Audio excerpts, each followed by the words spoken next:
अगर हमें अपनी कुंडली में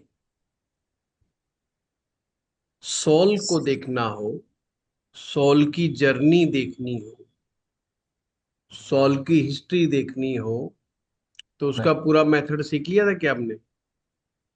नहीं सूर्य सर। से देखा जाए। नहीं, सूर्य से तो वो मैंने बताया सिग्निफिकेटर है सोल का। हाँ जी, हाँ जी। वो बट हमने नहीं सीखा। क्या उसको फाइंड आउट करना सिखा लिया था?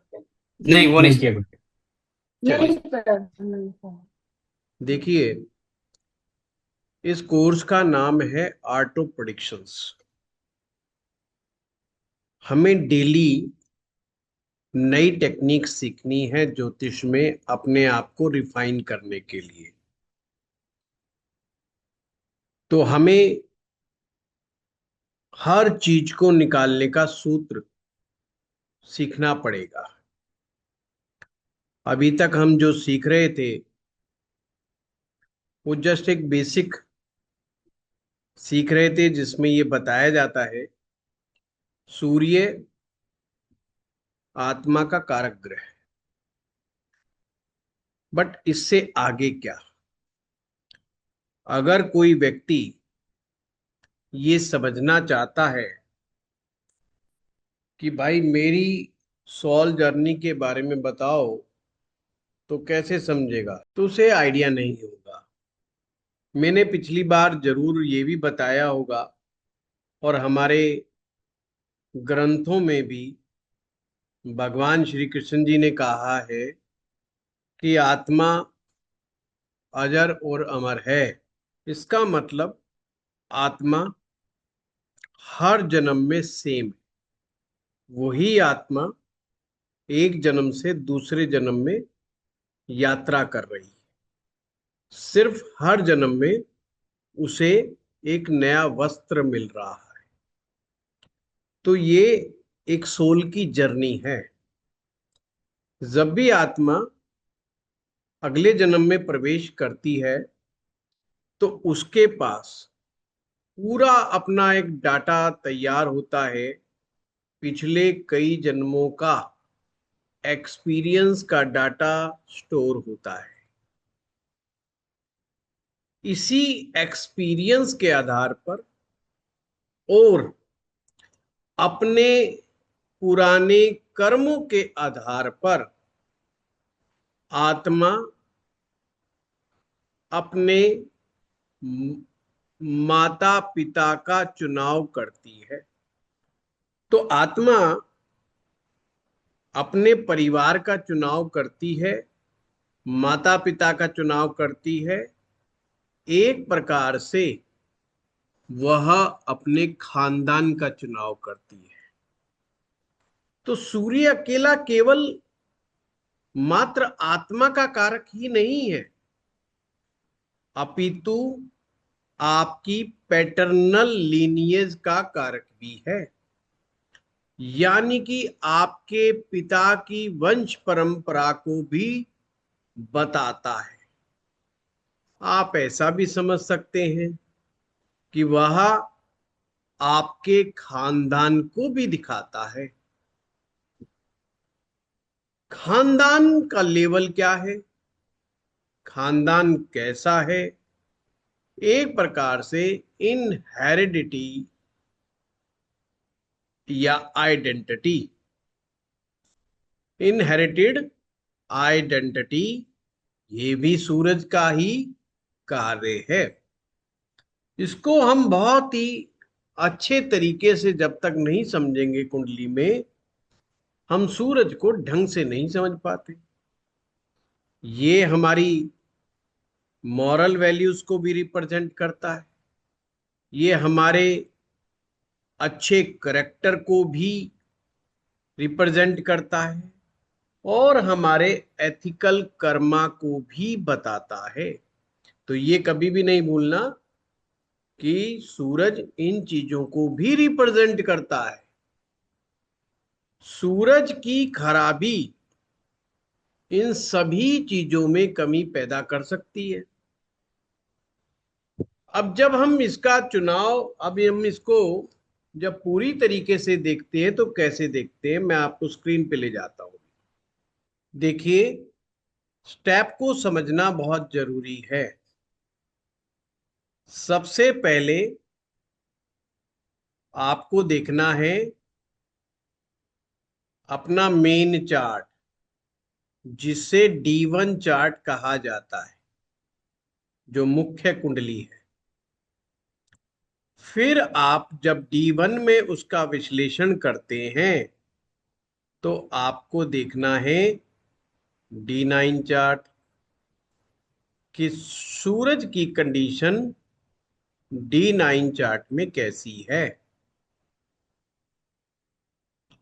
और उसके बाद आफ्टर डेट आपको D45 चार्ट को देखना है। जब आप ये तीनों चार्ट को देखते हैं, D1, D9 और D45 चार्ट को देखते हैं, तो आपका अध्ययन पूर्णतया कंप्लीट होता है। इससे ही आपको एग्जैक्टली पता चलेगा आपकी सोल पावर क्या है। सोल पावर का मतलब आपकी आइडेंटिटी, आपकी एथिकल वैल्यूज, आप जो जिन सिद्धांतों को अपने साथ लेकर के चल रहे हैं उसकी क्या वैल्यूज होगी। यही बताती है कि आपके अंदर लीडरशिप क्वालिटीज कितनी हैं, आप कितने अथॉरिटीफुल हैं, प्लस में आपके परिवार की पॉजिटिव ब्लेसिंग्स कितनी हैं। जब भी कोई व्यक्ति सूर्य अच्छा लेकर के पैदा होता है, ये सूत्र बता रहा हूं आपको, जब भी कोई व्यक्ति अच्छा सूर्य के साथ पैदा होता है, इसका मतलब उसके खानदान में, परिवार में कोई ना कोई श्री हरि विष्णु जी का भक्त होता है। कोई ऐसा व्यक्ति जरूर होता है जिसने श्री विष्णु जी की भक्ति की होती है, नारायण का जो भक्त होता है। तो ऐसे व्यक्ति के खानदान में जो बच्चा पैदा होगा वह अच्छे सूरज का बच्चा पैदा होगा। माता पिता, उसमें से विशेष रूप से माता का गर्भ यानी मां के ग्रह, पिता के ग्रह और बच्चे के ग्रह जब आपस में कनेक्ट होते हैं तो पृथ्वी लोक पर जन्म होता है। अगर D1 चार्ट को कैसे देखते हैं समझते हैं। मैं बहुत आसान आसान सूत्र बोलूंगा, आपको बड़े आराम से समझना है। सूरज आपकी कुंडली में 12 भाव में से कहीं पर भी बैठा है। मान लीजिए हमने कहा सूरज सप्तम भाव में बैठा है, तो सबसे पहले आपको स्टेप देखना है कि सूरज आपका कहां पर बैठा हुआ है। अब आपने जब देख लिया कि सूरज तो सप्तम भाव में बैठा है, तो मैंने ये बता दिया था कि क्या पिछली क्लास में कि सूरज कहां पर अच्छा होता है, किस भाव में अच्छा नहीं होता, ये नहीं नहीं बताया। गुरुजी, आपने नहीं नहीं नहीं बताया। नहीं। चलो चलो फिर ये करते, पहले इसको हटाते। सूर्य कब अच्छा माना जाएगा, कब बुरा माना जाएगा।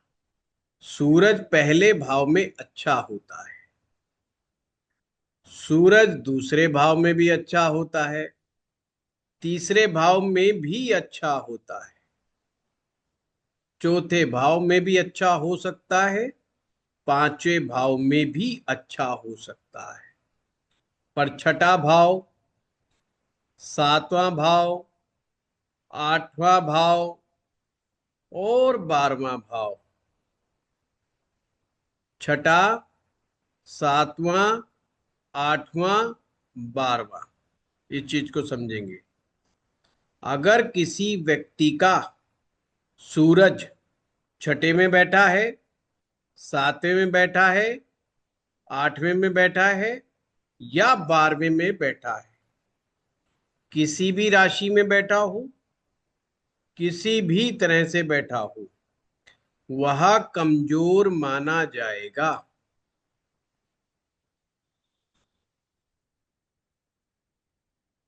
नवम भाव में, दसम भाव में, 11वें भाव में, यानी कि 8 भाव ऐसे हैं जिनमें सूरज के अच्छे होने की संभावना बहुत ज्यादा होती है।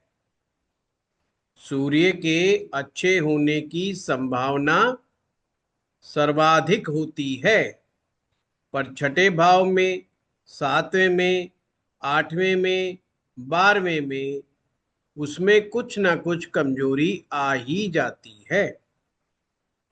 अब क्या हम ऐसा मान लें कि जिनका सूरज छठे, 7वें, 8वें, 12वें में है, हाँ, उनका सूरज कभी भी ठीक नहीं होता? तो ज्योतिष में ऐसा नहीं है। सूर्य उनका भी ठीक होने की संभावना हो सकती है। शर्त क्या है? शर्त वो है कि सूर्य D9 चार्ट में, D9 चार्ट यानी कि नवमांश कुंडली, नवमांश कुंडली, नवमांश कुंडली में वह या तो केंद्र में बैठा हो या त्रिकोण में बैठा हो। अच्छा, ये तो आप सभी जानते होंगे केंद्र क्या होता है और त्रिकोण क्या होता है। पहला भाव, चौथा भाव, यस 7वां सर। भाव और 10वां भाव, ये केंद्र होते हैं। त्रिकोण, पहला भाव, 5वां भाव और 9वां भाव, ये त्रिकोण होता है। जब भी ग्रह कोई भी केंद्र में आता है तो उसे बल की प्राप्ति होती है। जब कोई ग्रह त्रिकोण में आता है तो उसके अंदर शुभता आ जाती है। तो अगर D9 चार्ट में सूरज केंद्र या त्रिकोण में है तो वहां पर शुभता प्राप्त होती है। परंतु यदि नवमांश कुंडली में सेम सूरज छठे भाव में, 8वें भाव में, 12वें भाव में अगर बैठ जाए तो सूर्य को कमजोर ही माना जाएगा। क्लियर हुई बात? अब आगे नियम पढ़ते हैं। यदि, क्या बताया था, सूर्य D9 चार्ट में छठे में, 8वें में, 12वें में हो जाए तो कमजोर ही माना जाएगा। कम, क्या जब भी जब वो मेन चार्ट में मजबूत हो। मान लीजिए आप में से कोई कहे मेरा तो जी मेन कुंडली में सूरज जो है उच्च का बैठा है, पर अगर D9 चार्ट में वही सूरज छठे, 8वें, 12वें भाव में बैठ जाएगा तो वही सूरज कमजोर माना जाएगा, बेशक ग्रह D1 में कैसा भी हो। तो लिख देता हूं, D1 चार्ट में ग्रह कैसा भी हो, यदि वह D9 चार्ट में इंप्रूव नहीं करता तो बली नहीं माना जाएगा। तो हमारी आज का प्रश्न है कि हमारी कुंडली का सूरज वीक है या बलवान है। ये स्टेप प्रॉपरली D9 तक हम करेंगे। इसकी मैं छोटी सी प्रैक्टिस आपके द्वारा करवाना चाहता हूँ ताकि मुझे समझ आए कि आपको समझ भी आ रहा है नहीं आ रहा है। कहीं ऐसा ना हो मैं जल्दी कर रहा हूँ, पता चला कि ये कुछ स्टूडेंट को वो चीज़ समझ में नहीं आ रही है मेरी जल्दबाजी की वजह से, तो मैं अपनी स्पीड को और भी स्लो करूँगा तो ताकि आप उसको समझ पाए। किसका ग्रह पहले भाव में बैठा हुआ है? आप में से कोई है जिसका D1 चार्ट में पहले घर में बैठा है?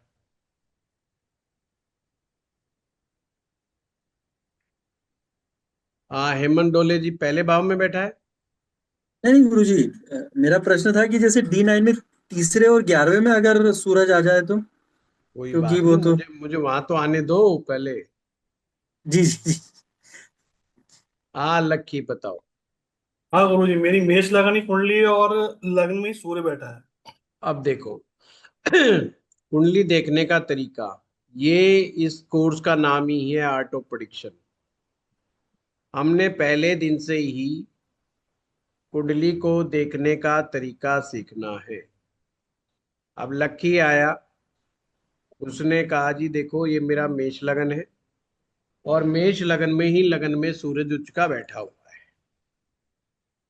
तो अब दो तरीके हैं, एक तो कुंडली के थ्रू ही समझ लेना कि सूर्य अच्छा है कि नहीं है, या ग्रह के लक्षणों के द्वारा समझ लेना कि सूर्य अच्छा है कि नहीं है। दोनों तरीके। मेरा अपना मानना है आपको दोनों तरीके अच्छे से समझ में आने चाहिए।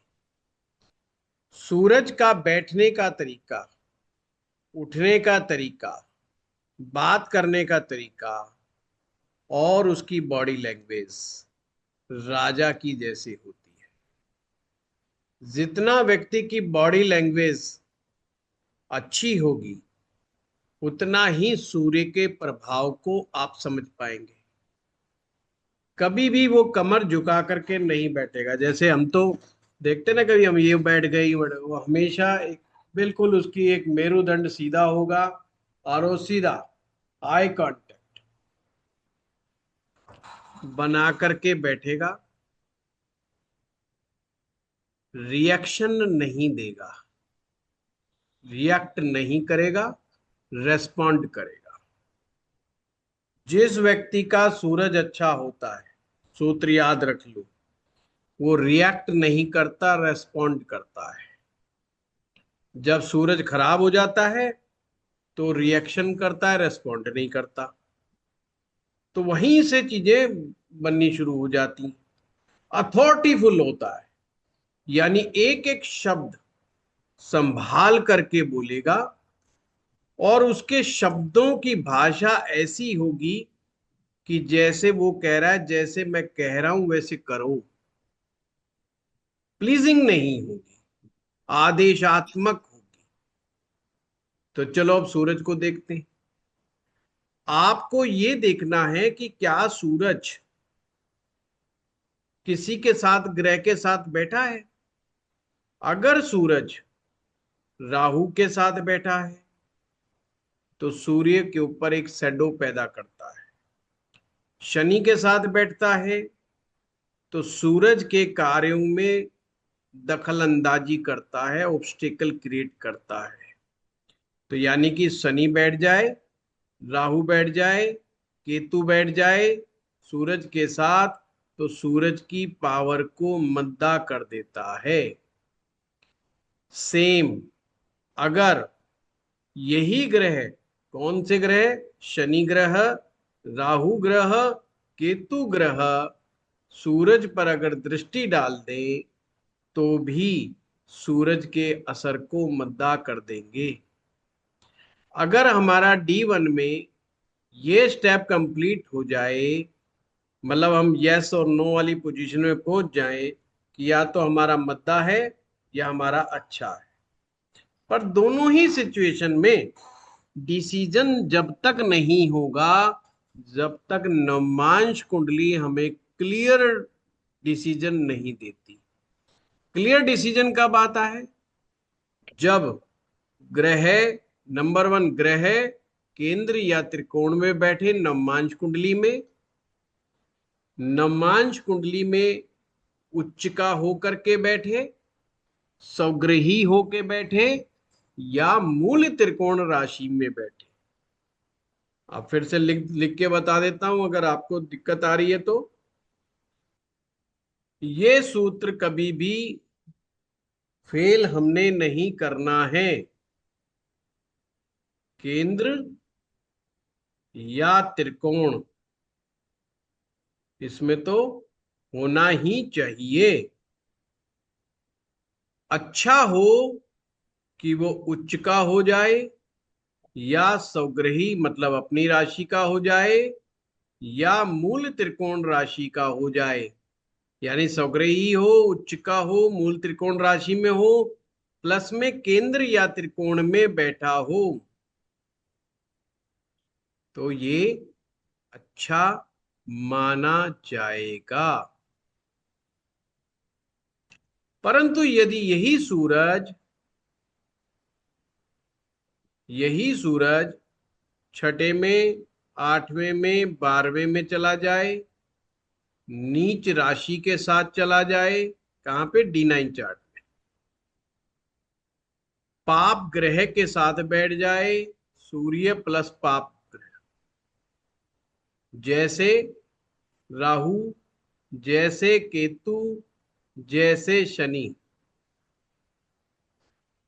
सूर्य अगर राहु के साथ, केतु के साथ, शनि के साथ, इनके साथ अगर बैठ रहा है D9 चार्ट में, तो कमजोर माना जाएगा। अभी देखिए, बिल्कुल ध्यान मत भटकाइएगा, सिर्फ और सिर्फ अपने सूर्य पर ही आपने अपना असर कायम करना है, मतलब उसको ही अच्छे ढंग से समझना है, किसी अन्य ग्रह की तरफ अभी फोकस नहीं करना। आप जो भी प्रश्न पूछोगे, चाहे वो छोटे से छोटा हो, दृष्टि से संबंधित हो, किसी सूत्र से संबंधित हो, आपने घबराना नहीं है। बस मेरे सामने क्वेश्चन रखना है।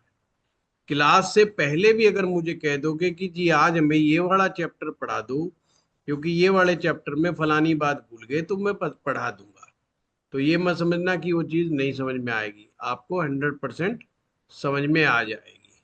ठीक है, इससे थोड़े मैं दिनों सर एक बाद क्वेश्चन पूछ हमारा सकते और हैं? आपका एक अच्छा वो तारतम्य बन जाएगा, तो उसमें हम समझ जाएंगे कि हमारी रिदम कहाँ पकड़ रही इसमें है। क्वेश्चन पूछ सकते हैं क्या? हाँ, जब मैं बोलना बंद कर दूंगा तो आप क्वेश्चन पूछना शुरू कर देना। ठीक है। ठीक है, हाँ, चलिए। तो हमें ये स्टेप क्लियर हो गया, D1 का, D9 का। अब एंड लास्ट का स्टेप D9 पर आकर आपको ये पता चल जाएगा हमारे सूरज में कितनी स्ट्रेंथ है। अगर यही सूरज D45 चार्ट में, D45 चार्ट क्या होता है, पहले आइए उसको समझ लेते हैं। D45 चार्ट, ये हमारा वह चार्ट है जो हमारे पैटर्नल लीनिएज को भी दिखाता है, हमारे धर्म संस्कारों को भी दिखाता है। धर्म संस्कार, पूर्वजों के एथिकल कर्म, इस चार्ट के दो कारक ग्रह हैं। D45 के दो कारक ग्रह होते हैं, ये हमेशा याद रखिएगा। हर कुंडली के 16 डिविजनल चार्ट्स होते हैं, उनमें से D45 एक चार्ट है। D45 चार्ट के दो कारक ग्रह, कौन कौन से कारक ग्रह हैं, एक सूरज और दूसरा गुरु।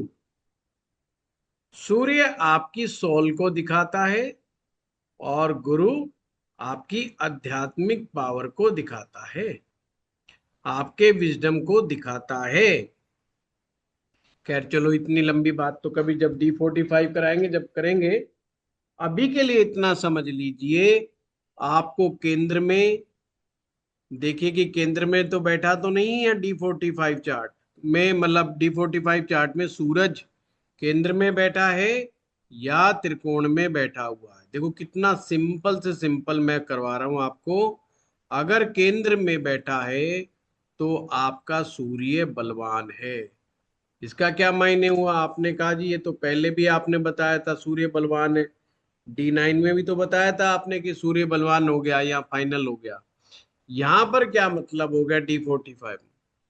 D45 में सूर्य बलवान होने का मतलब है आपकी आत्मा को कई जन्मों का अनुभव है लीडर बनने का, अथॉरिटीफुल बनने का।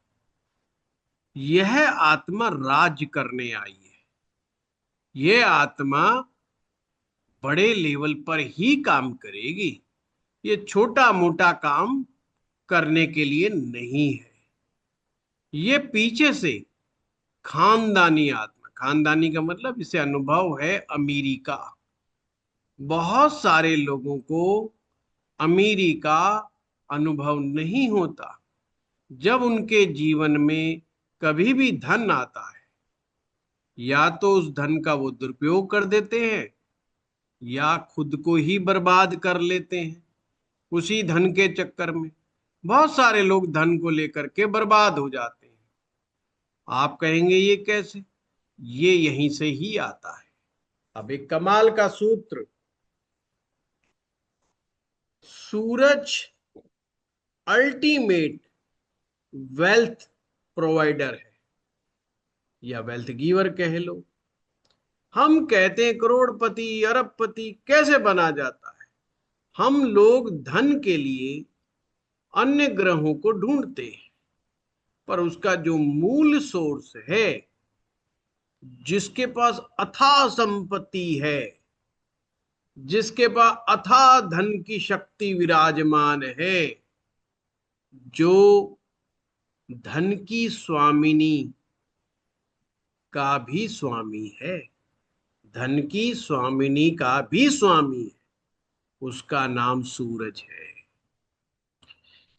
यानी जिसका सोर्स स्ट्रॉन्ग होगा वही तो अपने इस जीवन में ग्रो करेगा। जब सूरज अच्छा होगा कुंडली में छोटा सा भी छोटा मोटा राजयोग भी बन जाए, छोटा मोटा अच्छा योग भी हो जाए, वही योग करोड़ों में आपको पहुंचाने की ताकत रखता है।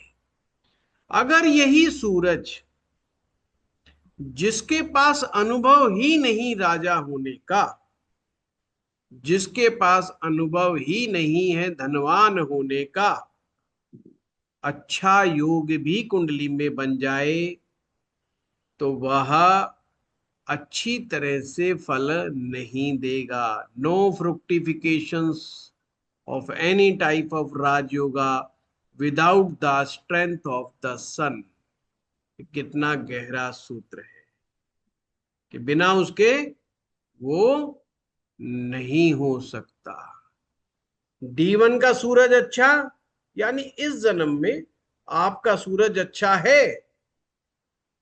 पास्ट लाइफ का कर्म अच्छा था तो इस जन्म में सूरज अच्छा मिल गया।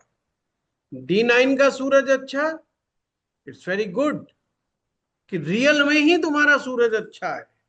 केवल ये कोई ऐसे इंसिडेंट नहीं हो गया है कि तुम्हारा सूरज अच्छा हो गया। D9 में अच्छा कि कोई इत्तेफाक नहीं है। D45 में सूरज अच्छा, मोहर लग गई कि पैदाइशी रूप से तुम खानदानी हो, तुम्हें अच्छे पिता मिलेंगे ही मिलेंगे, ये तुम्हारा अधिकार है। पिता पावरफुल होंगे, पिता अथॉरिटीफुल होंगे, पिता में भी लीडरशिप क्वालिटी होगी, पिता भी नामी गिरामी होगा, और आप अपना जीवन जो जिएंगे, D45 चार्ट में जिनका सूरज अच्छा है, वो अपना जीवन सिद्धांतों के साथ जीते, मतलब बड़ा प्रिंसिपल्ड वे, एक अच्छे करेक्टर को कैरी करके साथ चलते हैं। उनके कर्म बड़े एथिकल्स होते हैं, उनमें लालच वाली भावना नहीं होती। मतलब वो बहुत जल्दी छोटे छोटे लालच में नहीं फंसते। जब भी कोई व्यक्ति बहुत छोटे छोटे लालच में फंसता है, बार बार फंसता है, चाहे वो लालच धन का हो, चाहे वो लालच लग्जरी का हो, चाहे वो लालच वुमेन का हो, चाहे वो लालच किसी भी प्रकार की मेटेरियलिस्टिक चीज का हो। लालच पैदा जभी होगा जब सूरज कमजोर होगा। क्लियर हुई बात? ये छोटे छोटे सूत्र याद रखा करो कि लालच जभी पैदा होगा जब सूरज कमजोर होगा। बिना सूरज के कमजोर हुए लालच पैदा नहीं होगा। ठीक है, चलिए अभी मैं आपके क्वेश्चन पूछता हूँ। हाँ श्वेता जी बताइए। प्रणाम गुरुजी। प्रणाम। गुरुजी, मेरे को मूल त्रिकोण राशि नहीं समझ आई। मूल त्रिकोण राशि सूरज की, मंगल की, हर ग्रह की अलग अलग होती है। इनको मैं लिखवा दूंगा, चिंता ना करें। सूरज मेष राशि में उच्च का होता है। सिंह राशि जो होती है वो इसकी मूल त्रिकोण राशि भी है, वो इसकी अपनी स्वयं की राशि भी है। चंद्रमा जो होता है वो वृष राशि के अंदर मूल त्रिकोण राशि कहलाती है, जबकि चंद्रमा वृष राशि में उच्च का भी होता है, पर चंद्रमा की मूल त्रिकोण राशि भी वृष राशि होती है। मंगल, मंगल में मेष राशि जो होती है वो मंगल की मूल त्रिकोण राशि होती है। तो हर ग्रह की एक मूल त्रिकोण राशि है, ये मैं लिखवा दूंगा, उसकी चिंता ना अच्छा करो, बहुत आसान। गुरुजी, मुझे एक इसका हमारे को बेनिफिट क्या होता है मूल त्रिकोण राशि का? मूल त्रिकोण राशि का मतलब है कि वह राशि जो त्रिकोण के अंदर आती है।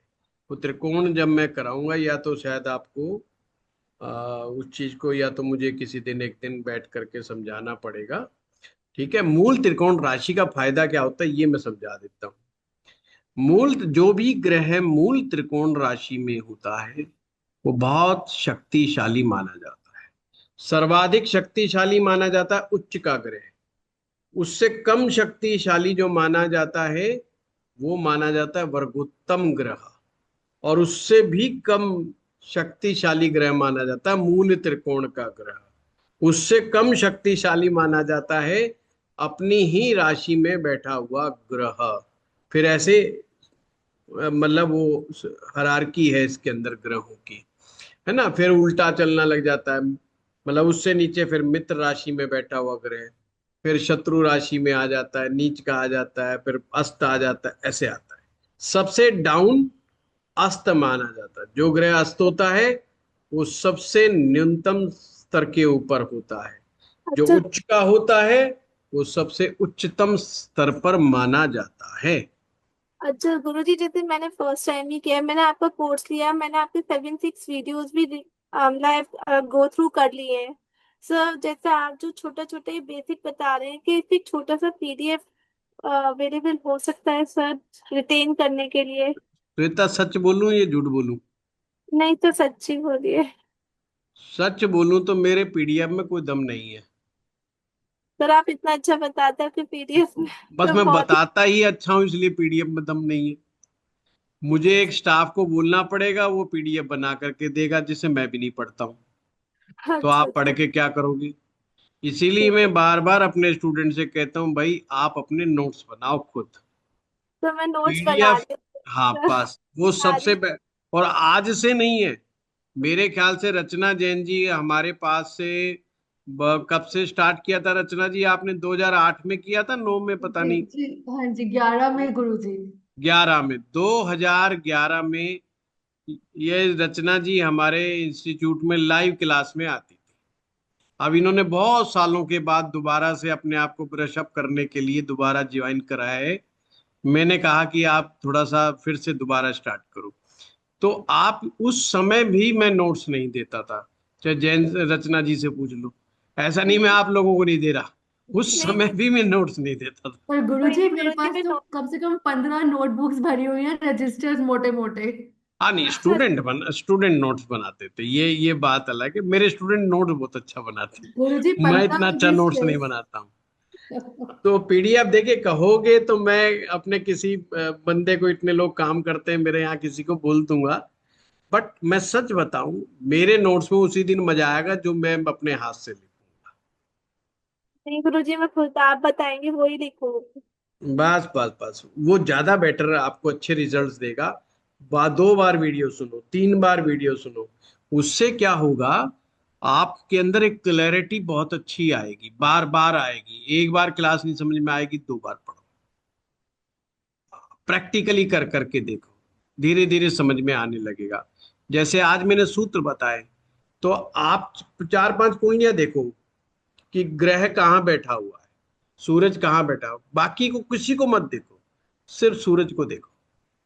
अच्छा सूरज, गुरुजी, एक चीज वो आपसे जैसे गुरुजी हमारा लगन में जैसे हमारा 8th हाउस में चला गया, और हमारे D9 में हमारा 2nd हाउस में 10 नंबर राशि में चला गया, तो इम्प्रूव हुआ है या क्या हुआ है इसमें? नहीं इंप्रूव नहीं हुआ ना, आज के रूल के हिसाब से सेट करो। मैंने D1 में क्या बताया है, पहले हाँ। फिर से सुनो सारे के सारे, रुको। सूरज राहु के साथ नहीं होना चाहिए, हम्म, केतु के साथ नहीं होना चाहिए, शनि के साथ नहीं होना चाहिए, ठीक है। इन्हीं 3 ग्रहों की दृष्टि में भी नहीं होना चाहिए। ठीक है, सूरज 6ठे घर में, 7वें घर में, 8वें घर में और 12वें घर में नहीं होना चाहिए।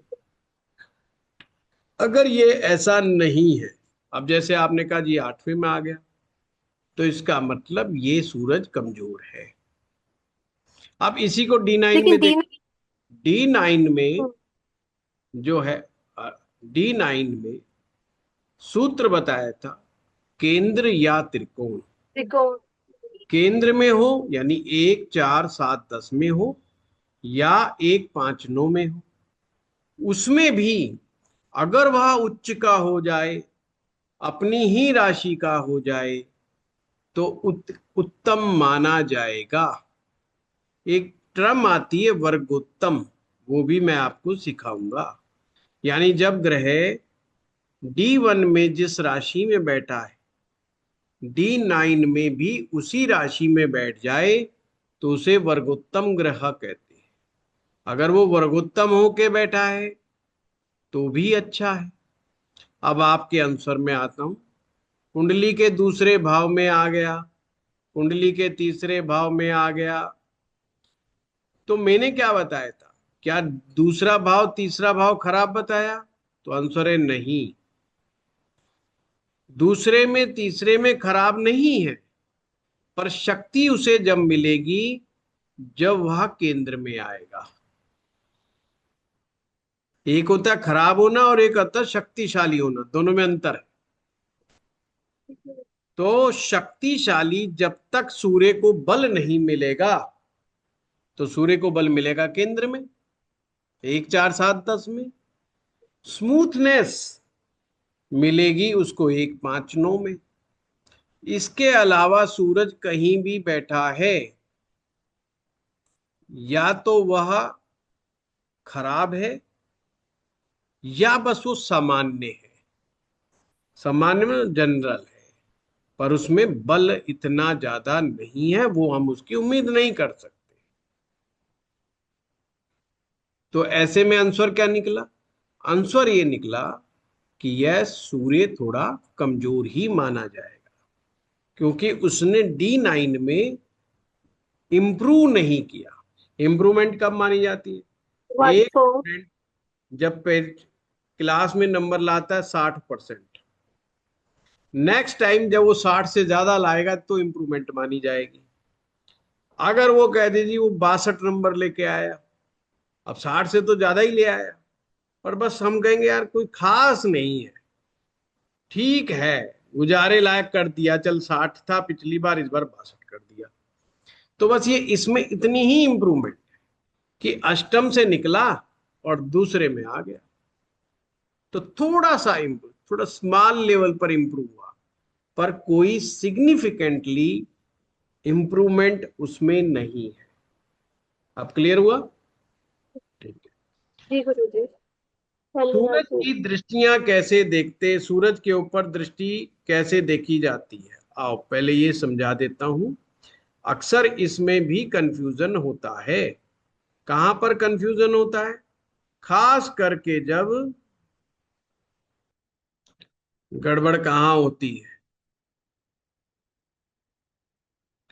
सूरज मान लो पहले भाव में बैठा है, तीसरे में राहु बैठा है, नवम में केतु बैठा है। अब हमें देखने से ऐसा लगता है कि सूरज का कोई संबंध राहु केतु से नहीं। पर जब हम पढ़ते हैं राहु केतु के बारे में, राहु अपने से 5, 7 और 9 भाव पर असर करता है। केतु सेम 5वें, 7वें और 9वें भाव पर असर करता है।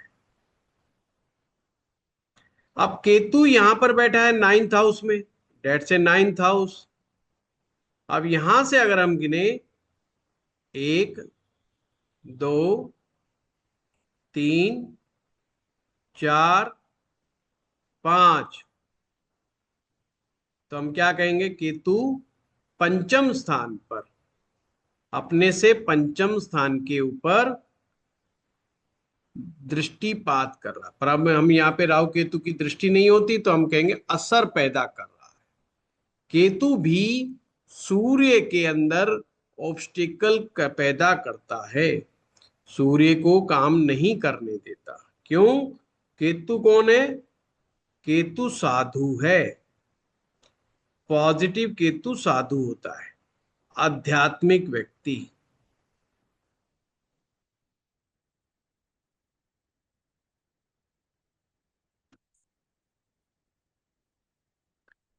अब कोई राजा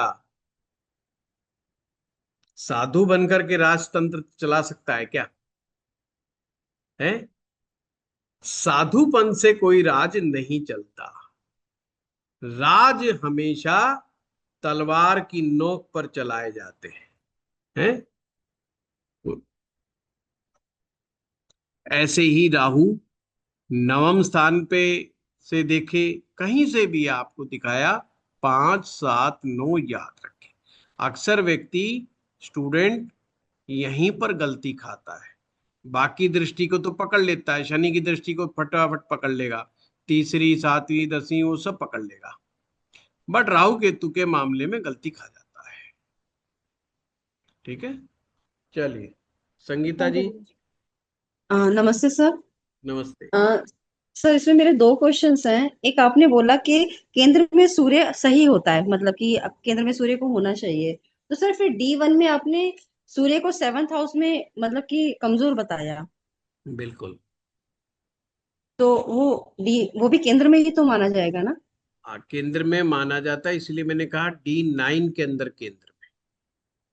यहाँ पर D9 का मैटर करता है। हाँ, D9 का अगर वो वहां सप्तम भाव में भी आएगा तो बलवान माना जाएगा। माना जाएगा, ठीक है सर। और सर अगर D9 के अंदर अच्छा, लियो इसका साइन में, लॉजिक मान बता दूं।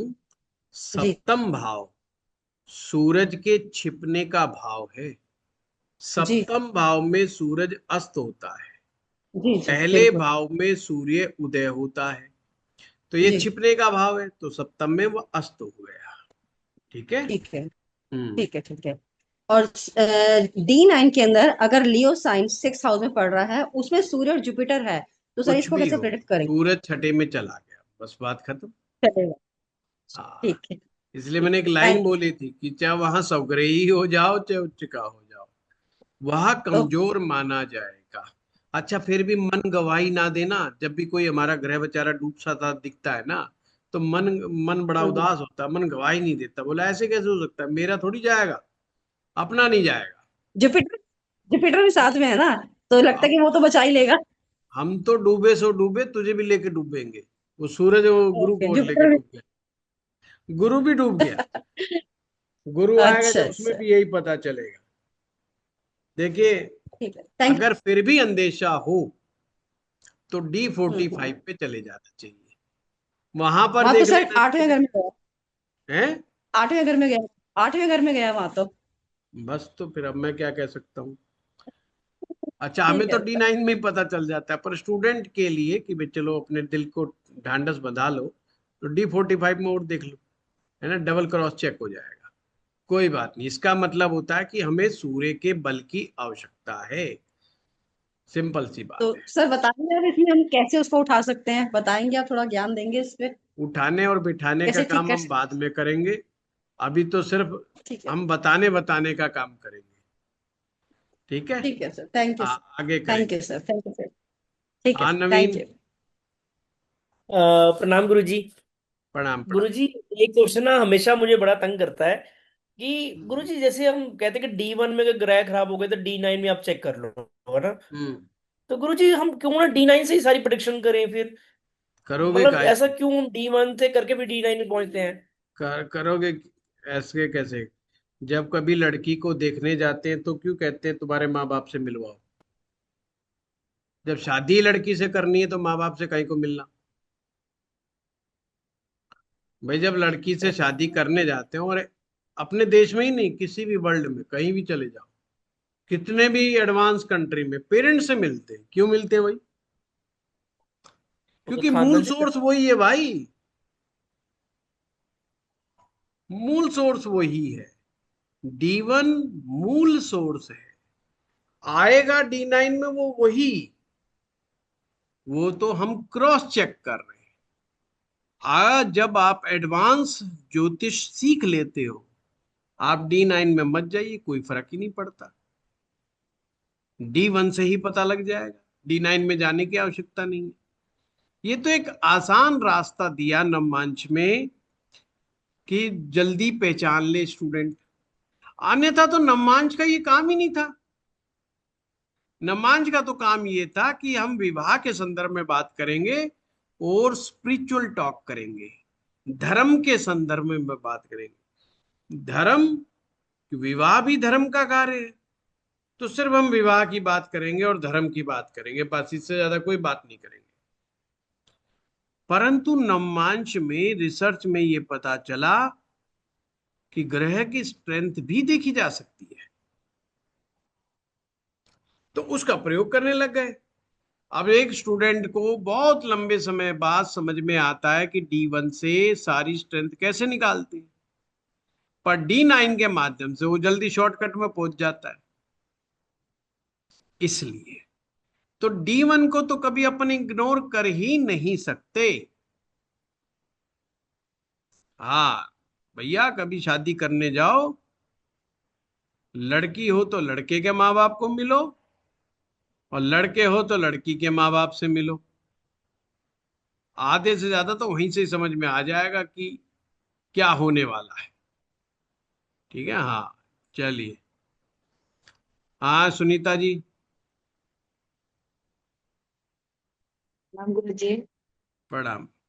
गुरु जी, अगर कोई सूर्य D1 में आपका त्रिकोण में है और हम्म। वो जाकर D9 में अब मेष राशि में 11वें भाव में आ जाता है, तो हाँ यहाँ भी अच्छा, तो वहां अपनी राशि में तो इसको अच्छा मानेंगे या माने क्या ठीक ठीक, मानेंगे। अरे अच्छा नहीं कह सकते, ठीक ठीक कह सकते। लेकिन उस पर अगर शनि की दृष्टि पड़ अच्छा जाए। शब्द तो, अच्छा शब्द तो सुनीता जी जब ही लगाओ जब केंद्र में आ जाए, उच्च का हो जाए, सवग्रही हो जाए, वो भी केंद्र में या त्रिकोण में, ओ, बाकी दाएं बाएं वो लेकिन मैंने कहीं अब चला जाए। गुरु जी D1 में D9 में अगर देखते तो उसमें भी राशि देखेंगे, ये शत्रु राशि है या हाँ मित्र वो राशि तो में बैठा देखा है, ये भी जाएगा। देखेंगे। हाँ वो तो देखा जाएगा। कि अगर मान लीजिए केंद्र में ही कोई ग्रह हो लेकिन वो शत्रु राशि में है कि मित्र राशि में, इसका भी ध्यान सब देखा रखेंगे जाएगा, तभी तो। सब देखा जाएगा, सब देखा जाएगा। धन्यवाद गुरु जी। ठीक है। हाँ ब्रजभूषण जी। प्रणाम गुरु जी। प्रणाम। गुरु जी, दो चीजें समझ में आ गई कि जनरली मैं रिएक्ट क्यों करता हूँ, रिस्पॉन्ड कम करता हूँ, और दूसरा वेल्थ क्यों नहीं है। तो अब मेरा ओके ओके। क्वेश्चन इसी रिलेटेड है। अगर नवमांश में, सॉरी, लगन में वो सूर्य नीच का हो गया है वर्गो सन में, और नवमांश में भी वो 12वें भाव में आ गया है, लेकिन वो D45 के अंदर आपका त्रिकोण में आ गया है, और गुरु भी आपने कहा कारक है D45 का, तो गुरु भी केंद्र में आके 10वें भाव में आ गया। तो इसका इंटरप्रिटेशन ब्रीफ क्या है, और दूसरा ये है कि इररेस्पेक्टिव कोई भी लगन हो, चाहे सूर्य उसका कारक है, क्या इसको हम प्रबल कर सकते हैं या इसको बल दे सकते हैं? क्योंकि सारी कहानी यही कि बल हर नहीं है तो चीज उसमें ही बताता परेशान हूँ। है। D45 चार्ट में अच्छे होने का मतलब है कि आत्मा को कई जन्मों से खानदानी होने का अनुभव है। यानी वो आत्मा ये जानती है मुझे अच्छे परिवार में जन्म कैसे लेना है। सीधी सीधी बात है। अच्छा परिवार, मैंने एक ऐसा परिवार जिसमें गरीबी ना हो, रुपए पैसे की कमी ना हो, जिस परिवार में एजुकेशन का बोलबाला हो। वो D45 चार्ट बताएगा। अगर वहां पे केंद्र त्रिकोण में आ गया तो D1 में कमजोरी आई किसी भी कारण से, जस्ट उससे पिछला जन्म, जस्ट वन पिछला जन्म, वहां से पर हमसे गड़बड़ हो गई। क्या गड़बड़ हुई? सूर्य पिता है, सूर्य पिता तुल्य व्यक्ति है, सूर्य सरकार है। हमने इन तीनों में से गड़बड़ी बड़ी भारी कर दी। हमारे पिता का अपमान, हमारे पिता के साथ अनबन, हमारे पिता के साथ वैचारिक मतभेदता, या पिता तुल्य किसी व्यक्ति का घोर अपमान हमारे द्वारा हुआ। सरकार के खिलाफ, या तो हमने सरकार की खिलाफत करी, बिना मतलब की चोरियां की, षड्यंत्र किया, टैक्स चोरी करी, तो उससे सूरज D1 चार्ट में कमजोर हो गया। D9 में कमजोर क्यों हो गया? इस जन्म में तो हम आ गए, चलो कमजोरी में आ गए, बट हमने कोई खास प्रयास इस जन्म में भी नहीं किया सूर्य को ठीक करने का। ठीक करने का प्रयास क्या होता है कि बहुत अर्ली एज से हम गायत्री मंत्र का जप करने लगे, विधि विधान से। पिता के आज्ञा का पालन करें लगातार, पिता की हर बात को फॉलो करें, तो D9 चार्ट के अंदर सूरज की कंडीशन ठीक बैठती है। D9 में अच्छा होने का मतलब इतना है कि बेशक पिछले जन्म के संस्कार के कारण सूरज D1 में कमजोर तो हुआ, पर अपने कुछ पास्ट लाइफ के, उससे भी पिछले जन्मों के कुछ पुण्यों की वजह से बहुत जल्दी संभल गया, और उसने इस जन्म में ही अर्ली एज में सूर्य को ठीक करने के जो जो रेमेडीज होती हैं उनको फॉलो किया। पिता की आज्ञा का पालन, जब तक हम बहुत यंग होते हैं पिता की आज्ञा के अनुसार चले, उनकी हाँ में हाँ मिला दी हमने गायत्री मंत्र का जप करा, या हमने भगवान राम की पूजा करी, राम रक्षा स्तोत्र का पाठ किया, या राम नाम का मंत्र जप करा। राम हमारी आत्मा है। हम सब कहते हैं ना राम हमारी आत्मा है। अरे भाई, ये लोग नहीं कहते कि कोई फिल्म का डायलॉग नहीं है, ये ज्योतिष का सूत्र है। आत्मा कौन है? आत्मा सूरज है, और सूरज ही राम है। राम कौन थे? सूर्यवंशी। भगवान राम का क्या नाम है? एक नाम सूर्यवंशी, याद रखिए। यानी सूर्य के वंश से आने वाले, यानी राम भी सूरज का ही रूप है। और सूरज किसको रिप्रेजेंट कर रहा है? हमारी आत्मा को, सोल को। इसलिए हम कहते हैं हम इस संसार में आते हैं तो राम के साथ, और जाते हैं तो राम नाम के साथ। भाई, आना और जाना राम के साथ। इसलिए हमारे घट घट में राम है। राम हिंदुस्तान की आत्मा है। इसलिए हिंदुस्तानियों का डीएनए स्पिरिचुअल डीएनए माना जाता है। क्लियर हुआ? तो कैसे करना है ठीक पता चल गया। ज्यादा अच्छा करना है, सूर्य का मंत्र जप करो, सूर्य के वैदिक मंत्रों का जप करो, टैक्स टाइम पे दो। 31 जुलाई आ रही है, प्रॉपरली दो, बिना हेरा फेरी करे। नहीं समझ में आए लक्की से पूछना, लक्की टैक्स का ही काम करता है, ये बता देगा कितना टैक्स देना है। बताओ लक्की, तुम्हारी बारी आ गुरु जी, गई। हाँ, इसमें बताओ। सॉरी सर, एक थोड़ा कनेक्टेड क्वेश्चन था जो मेरा लास्ट हाँ। सवाल मैंने पूछा था कि इससे फर्क नहीं पड़ता कि सूर्य आपके एसेंडेंट या लग्न के साथ कारक है कि नहीं है, इसको अगर कमजोर है इसको बल देने से कोई नुकसान नहीं होगा? नहीं, बल देने से लाभ होता है। अच्छा। नुकसान तो बहुत बड़ी बात हो गई, उल्टा ओके। फायदा होता है। क्या क्या फायदा होता है? जब सूरज को बल देते हैं तो हमारा कॉन्फिडेंस मजबूत होता है, हमारी पब्लिक डीलिंग मजबूत होती है, हम और अथॉरिटीफुल हो जाते हैं, हम में बांटने की क्षमता बढ़ जाती है। राजा हो गए ना, राजा बांटेगा। राजा मान के चलता है जो तुझसे मिलने आ रहा है वो तुझसे मांगेगा, और तू अगर राजा है तो तुझे देना है, इट्स योर ड्यूटी। तेरे पास ये जिम्मेदारी है, देना तेरी जिम्मेवारी, लेना नहीं। ध्यान रखें, जब हम ये विचार करते हैं मुझे फलाने से ये चाहिए, ढिमकाने से ये चाहिए, उससे मुझे ये चाहिए, मुझे इससे ये फायदा चाहिए, जीजा से मैं ये ले लूंगा, मामा से ये ले लूंगा, सूरज कमजोर है उस वक्त।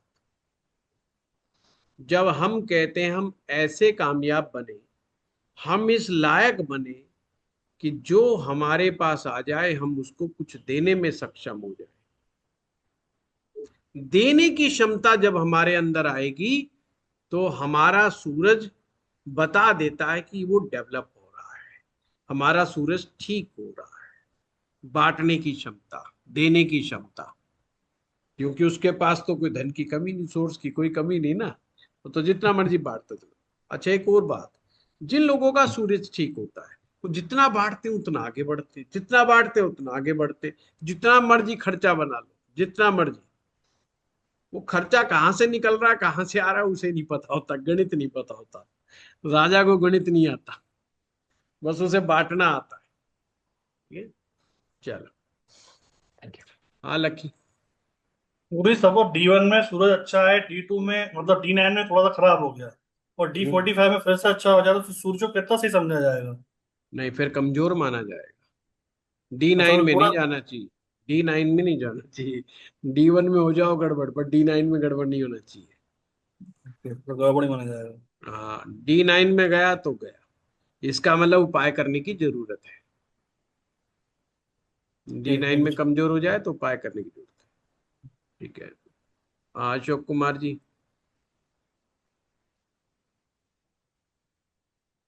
गुरुजी प्रणाम। प्रणाम। ये जैसे आपने बताया कि सूर्य केंद्र में बली हो जाता, त्रिकोण में शुभ हो जाता है, पर अगर ये नीच राशि में हो या शत्रु ग्रह के साथ हो या शत्रु की राशि में हो तब भी बली और शुभ माना जाएगा? वो तो मैंने बता चुका ना अशोक जी, कि नीच का हो, शत्रु ग्रह के साथ बैठा हो तो कमजोर है ही है, वो तो क्लियर कट हो गया। फिर चाहे वो केंद्र में भी बैठ जाए, त्रिकोण में भी बैठ जाए, उसका लाभ इतना ज्यादा नहीं होगा। मान लीजिए कि कोई सूरज राहु के साथ बैठा है नवमांश कुंडली में, पर बैठ गया पंचम भाव में, बैठ जाओ नवम भाव में, उसका कोई असर ना वो मजबूत नहीं माना जाएगा। दूसरा यह है कि जैसे D1 में शत्रु राशि में सूर्य बैठा है, पर D9 में वो शत्रु राशि में ही वर्गोत्तम हो गया जाके, हो। तो वर्गोत्तम बेटर हो एक गया। अलग कंडीशन है, अलग वर्गोत्तम बिल्कुल अलग कंडीशन है, वो अच्छा माना जाए। ये वर्गोत्तम हो गया और केंद्र में आ गया तो थोड़ा सा इंप्रूवमेंट होगी, मतलब हाँ, इम्प्रूवमेंट माना जाएगा, अच्छा माना जाता ये। है। हेमंत डोले ठीक। साहब। जी, प्रणाम गुरुजी। प्रणाम। मैं यही पूछना चाह रहा था गुरुजी, एक वो प्रश्न का तो उत्तर मिल गया मुझे, 3 और 11 वाला। दूसरा मेरा प्रश्न था कि यदि जो है वो ये शुभ और अशुभ के जैसे अपन सूत्र ये जो हैं, तो इसका आधार क्या होता है? ने इसका आधार मैं जानना चाह रहा था गुरुजी, कि ये इस क्या भाव शुभ में और शुभ अशुभ? होता है। जी जी। किस, अच्छा क्या आधार है इसका? एक तो हाँ हमारा अनुभव इसका आधार है बहुत बड़ा, है। ये जो है हमने इतने अनुभव से समझा है कि ये कहाँ पर क्या होता है। वैसे हो सकता है डायरेक्ट बुक में ऐसे ना मिले आपको। जी दूसरी जी। चीज, जब आप धीरे धीरे भाव वाइज चीजों को समझेंगे तो आपको क्लियर हो जाएगा। जैसे फॉर एग्जाम्पल, छठा भाव क्या है? छठा भाव है रोग का, शत्रुओं का। रोग राजा का सबसे बड़ा शत्रु है। जब राजा बीमार होता है तो सबसे पहला काम वो करता है, मेरी बीमारी की खबर किसी को नहीं लगनी चाहिए।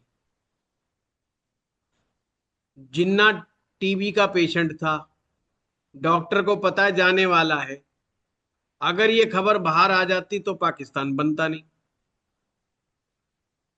नेहरू जो रूस रूस गया था, चुन्नू मुन्नू बन के बैठ गया था, उसे मना लिया जाता, भाई साहब 1 साल इसे बन लेने दे, 6 महीना साल भर ये बन जाएगा तो काम बन जाएगा। नहीं बजाने दिया। ये मामला जिन्ना का नहीं है, ये हर राजा का होता है। राजा रोगी अपने आप को बताना सिद्ध नहीं करता। अच्छे से अच्छा, बड़े से बड़ा नेता से अगर आपने कह दिया आपकी तबीयत ठीक है, वो ये कहेगा बिल्कुल ठीक है। जब वो जेल जाने वाला होता है, जब भी वो नली लगा के बैठता है, अस्पताल में जाके भर्ती होता है कि ठा के ना ले जाए मुझे कहीं, बाकी वो एकदम हेल्दी रहता है। छठे भाव में उसे जाना बिल्कुल पसंद नहीं। छठा भाव है कोर्ट कचहरी। अब कचहरी में उसकी कौन परवाह कर रहा है? कचहरी का ओनर कौन है? कचहरी का ओनर है जज। लड़ाई कौन कर रहा है? वकील। और जज कौन बना बैठा है? शनि ग्रह। और शनि ग्रह कहता है मैं परवाह नहीं करता सूरज की, होगा तू राजा अपने घर में, आ जा कटघरे में खड़ा हो जा, मैं देखता हूं तुझे। समझ रहे हो ना? जी जी। एक जज ने हिंदुस्तान में श्रीमती इंदिरा गांधी को कह दिया था कि ये मामला गड़बड़ करा इसने, इसको जेल होनी चाहिए, कर दी थी जेल। पावर है ना, तो पावर जज की पावर। सूरज को अपने सिवा किसी दूसरे की पावर पसंद ही नहीं है। वो कहता है मैं राजा हूं तो मैं ही कानून लिखूंगा, मैं ही कानून बदलूंगा, आई विल डिसाइड कौन क्या करेगा। पर कचहरी में तो राजा शनि मिल गया, और शनि भी कौन? जिससे उसकी बनती नहीं है। तो राजा पसंद करेगा छठे में आना? नहीं पसंद है। छठे के जो जो चीजें आती हैं वो राजा को पसंद ही नहीं है। छठे भाव से नौकरी आती है, राजा काहे की नौकरी करे? सप्तम में चले जाओ, हैं अब रानी कह रही जा सब्जी लेके आ, थैला ले जा और सब्जी लेके आ। उसकी जान को समस्या हो गई, बाजार कैसे जाएगा? उसको तो 4 आदमी साथ लेके चलने हैं। जी हजूरी करने वाला एक आदमी चाहिए, चापलूसी करने वाला एक आदमी चाहिए, और फिर वो बार्गेनिंग तो कर नहीं सकता, सब्जी के दाम तो पूछ नहीं सकता। किसी ने जरा सा कह दिया अरे राजा साहब आए हैं, 5 किलो कर दूं। अब राजा है तो कैसे मना कर दे, 5 किलो कर दे। अब 5 किलो ले जाएगा तो रानी मारेगी कि तू 5 किलो लेके आया तू। तो राजा की सारी राजाई ग्रस्त जीवन में बर्बाद हो जाती है। इसलिए राजा को हमेशा अलाउड है एक से अधिक पत्नी, क्योंकि एक रहेगी तो मानेगी तो है नहीं बिल्कुल भी उसकी, तो डरेगी कैसे? डरेगी एक ही शर्त पे कि नहीं इसकी बात मानेगी तो दूसरी ले आएगा, दूसरी नहीं मानेगी तो तीसरी आ जाएगी, तीसरी नहीं मानेगी चौथी आ जाएगी। कल आमिर खान ने भी सुना शादी कर ली है, जी तो जी अपनी जी। पुरानी बीवियां भी बुलाई, अपने बच्चे भी बुलाए उसने, और डांस पार्टी रखी है। तो बस राजा ऐसे ही होते हैं, ठीक है ना? बात नहीं जी मान रही तो दूसरी आ जाएगी, पर आम आदमी थोड़ी कर सकता है। तो इसलिए राजा को गृहस्थ जीवन में वैसे बंधना अच्छा नहीं लगता। 7th में खराब। अष्टम कौन है? शमशान भूमि। राजा मरे तो सारी प्रजा शमशान तक पहुंचे, पर जब प्रजा मरे तो राजा ना जाए। कब राजा जाता शमशान भूमि में? जी मोदी जी। जी को जाते हो देखते हो क्या? और देशों में इतनी जगह जा रहे हैं, शमशान घाट की यात्रा करते देखते? नहीं देखते। भाई वो राजा बन गए, अब क्यों जाएंगे? राष्ट्रपति जाता है? नहीं जाता है, राजा बन गया। तो अष्टम भाव शमशान भूमि की यात्रा करना, शमशान भूमि में रहना उसे अच्छा नहीं लगता। अष्टम भाव वैराग्य भाव, उसे वैराग्य वाला जीवन अच्छा नहीं लगता, उसे अंधकार अच्छा नहीं लगता। इसलिए महल कैसे होते? चमचमाते हुए। महल की क्या पहचान है? पूरा गांव चाहे अंधेरे में हो, राजा साहब का महल चमचमाता हुआ रोशनी में होना चाहिए। राजा की पहचान है भाई। अब आपने उसे बिठा दिया 8वें घर में। अब शमशानों को कौन चमचमाता करता है भाई? वहां कौन लाइटें जला जला के आ रहा है? सही वहां तो बात। अंधेरा ही अंधेरा। 12वां भाव है वनवास, जंगल, जहां पर साधु तप करता है छिप करके, जंगल में वास। अब राजा को भेज दिया जंगल में, मामला खराब हो गया कि नहीं? राम जी को भेज दिया जंगल में, वनवास भेज दिया। बताओ क्या सही हो बात। गया मामला? सीता को उठा ले गया राक्षस। क्या यही राक्षस अयोध्या से उठा ले जा सकता था सीता को? पॉसिबल था ये? नहीं पॉसिबल। उस नगरी का नाम ही अयोध्या, अयोध्या, जिसे युद्ध में जीता ही ना जा सके। नाम ही अयोध्या था। चक्रवर्ती सम्राट थे राजा दशरथ, कैसे ले जाता? नहीं ले जा सकते। जंगल में गए तो नुकसान हो गया। तो राजा का जंगल में घूमना भी ठीक नहीं है। तो इसलिए अच्छा नहीं है। बहुत सिंपल। बहुत ही सुंदर गुरुजी, बहुत ही सुंदर। यानी सीधी सी बात है कि यहाँ पर इतने व्यवहारिक तरीके से आपने बता दिया कि बल वगैरह तो देखना ही नहीं है, जो पराशरी सूत्र लगाओगे तो कंफ्यूज हो जाओगे। नहीं, सूत्र तो ये ये पराशरी है। पराशरी सूत्र को वो लोक व्यवहारिक बना दिया। सूत्र जी पराशरी है। देखो मेरा कोई सूत्र नहीं है इसमें से अभी तक। तो जी। अपने अनुभव से समझा और आम लैंग्वेज में समझाने के तरीके से समझाने का प्रयास किया, बस। सूत्र ये पराशरी का। बट वो जो शब्द लिखे गए हैं वहां पर बुक्स में, वो थोड़े से टफ है और इम्प्लीमेंट करना उनको थोड़ा सा मुश्किल हो जाता है। नया विद्यार्थी उसको समझ नहीं पाता है। नया क्या, पुराने नहीं समझ पाते। असली बात बताऊं, 90% ने तो, 90 क्या 95% नए ज्योतिषी आ रहे, इन्होंने मूल ग्रंथ नहीं पढ़े। एक बार नहीं पढ़ा, एक बार। ऐसे ऐसे कलाकार बैठे जिन्होंने एक बार भी भरत पराशर होरा शास्त्र नहीं पढ़ा पूरा कंप्लीट। ऐसे ऐसे कलाकार बैठे। तो चलो वो तो खैर नेगेटिव बात हो जाएगी, अपन क्यों करें। चलो नहीं नहीं, हाँ, आपको बहुत संदीप सुंदर जी। सुंदर बताया, बहुत बहुत सुंदर बताया गुरुजी, बहुत धन्यवाद गुरुजी। हाँ संदीप जी। प्रणाम गुरुदेव। गुरुदेव, कर्क लग्न में अगर शनि वर्गोत्तम है, ये मार्केश भी होते हैं सूरज की सर बात, इसके? सिर्फ सूरज की बात संदीप जी, अच्छा, सूरज तो की बात। ठीक है जी, ठीक है सर, मैं नेक्स्ट टाइम पूछ लूँ। हाँ वो नहीं, ठीक है, संडे को 11 बजे, एनी टाइम एनी टॉपिक। ठीक है सर, थैंक यू जी। चलिए, सभी का हो गया। हाँ, रियन जी बच गए। प्रणाम गुरु जी। प्रणाम। गुरु जी, D1 के अंदर सिंह लग्न की कुंडली में पंचम भाव में सूर्य हैं और वर्गोत्तम है लेकिन, ठीक है। और D9 के अंदर वो छठे भाव में चले गए, हाँ लेकिन छठे में। D45 में वो नवम में आ गए अपने मूल त्रिकोण में। तो हाँ क्या, कोई बात। कैसे इंटरप्रेट करूं उसको वर्गोत्तम की वजह से ही? अभी ब्रिजभूषण जी का सेम इंटरप्रिटेशन किया था कि D45 ये बताता है कि ये आत्मा जानती है मुझे अच्छा परिवार कैसे ढूंढना है, जी। तो उसने अच्छा परिवार ढूंढ लेती है।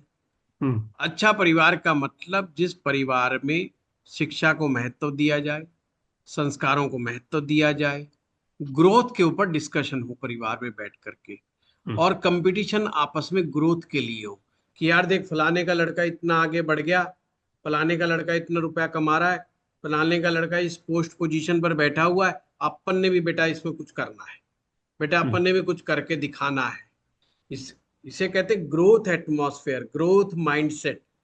तो बच्चा यंग एज से ही सीख रहा है कि मुझे कुछ करना है। एक बच्चा जिसको कोई समझा नहीं रहा है कि तुझे जीवन में क्या करना है, यंग बच्चा, वो बेचारा कभी टिकट ब्लैक कर रहा है, कभी बेचारा पटाखे की दुकान लगा रहा है, कभी वो होली के ऊपर रंग बेच रहा है। उसको बेचारे को जो सामने आ रहा है वो कर रहा है। पर किस लिए कर रहा है? सक्सेसफुल होने के लिए नहीं, अपना गुजारा करने के लिए। पर ऐसे परिवार जहां पे ग्रोथ के लिए छोटे से छोटा स्टेप भी उठा लिया जाए वो बुरा नहीं। पर जिस दिन बच्चा छोटा स्टेप उठाता है उसको बाप ये समझाता है कि बेटा ये स्टेप तो छोटा है, बट तुझे यहां रुकना नहीं है, तुझे ऊपर बना है। पटाखे की दुकान तो लगानी है, पर कम से कम 10 प्रदेशों में 20 प्रदेशों में तेरे पटाखे सप्लाई होने चाहिए। पटाखा तो तू बेच ले, कोई दिक्कत नहीं, पूरे हिंदुस्तान में तेरे पटाखे जाने चाहिए। तो क्या हुआ? पटाखा बेचने में बुराई नहीं है, पर पटाखे में अगर ग्रोथ नहीं की हमने, वो बुराई है। रंग बेच ले होली पे, कोई दिक्कत नहीं बेटा, पर ये मकसद बना ले कि एक दिन होली की रंगों की फैक्ट्री तेरी खुद की होनी चाहिए, कि पूरे हिंदुस्तान में तेरे रंग सप्लाई होने चाहिए। That's growth mindset. D45 इस ग्रोथ माइंडसेट को बताता है। D9 में कमजोर हो गया, इट्स मीन अभी हमारा जो फीलिंग है, हमारी फीलिंग है कि यार सूरज हमारा कमजोर है, हमें फील होता है कि सूरज कमजोर है। That's a D9 problem.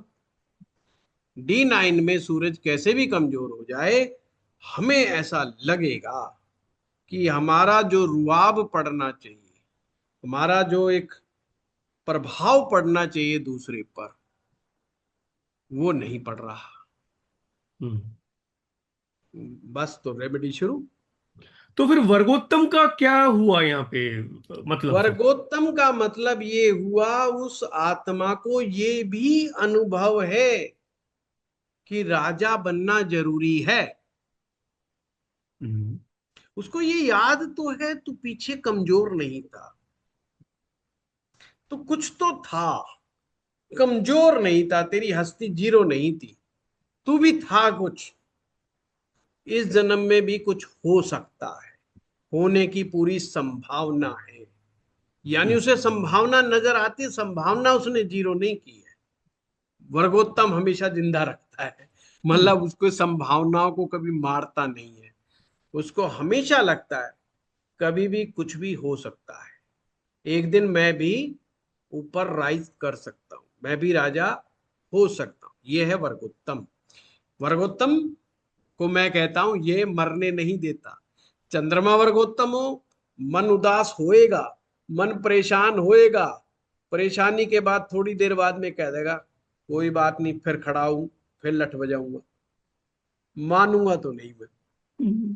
थोड़ी उदासी के बाद फिर वो खड़ा हो जाएगा जंप लेकर के। सूर्य छठे में फील तो हुआ कि यार वो पावर नहीं है, बट फिर हम खोज करने लग जाएंगे ये पावर आएगी कहां से, उसकी खोज कर रहे हैं। एक आदमी वो होता है जो कहता है नहीं मिला, इसका मतलब किस्मत में नहीं है, छोड़ो यार। वर्गोत्तम का वाला छोड़ना नहीं है, पड़े रहना पीछे उसके, लगे रहो, मिलेगा जरूर। जी गुरु जी, बहुत अच्छी विवेचना। बहुत गहरी चीजें हैं। ज्योतिष जो है, आप ये समझ लीजिए, इतना गहरा है कि कभी कभी तो हमें एक्सप्लेन करने में दिक्कत होती है कि हमें शब्द कैसे मिले कि जो आप लोगों तक पहुंचे। इतना बारीक बारीक अंतर होता है, इतनी गहराई है इस टॉपिक में कि पूछो मत। चलिए, धन्यवाद।